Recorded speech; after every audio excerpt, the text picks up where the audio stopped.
কারণ সর্বশক্তিমান বিরাজ করছেন। আমরা আগে পরে আছি।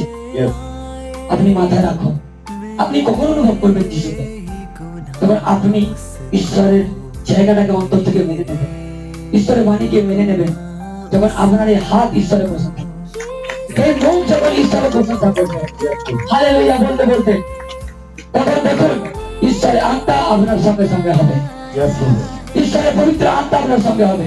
তাই আপনি হৃদয় খুলুন। আপনার দাদা আপনার সঙ্গে বেইমানি করেছে, আপনার ভাই আপনার সঙ্গে বেইমানি করেছে, আপনার কেউ আপনার সঙ্গে বেইমানি করেছে, আজকে বাক্য পাচ্ছে, আজকে ক্ষমা করতে থাকুন, ওর জন্য প্রার্থনা করুন, নিজের জন্য করুন। আমি বলছি সেই দাদা ভাই, সেই দাদা কি সেই ভাই আপনার কাছে আসতে চলেছে, আপনার কাছে হাত পাততে চলেছে। হালেলুয়া।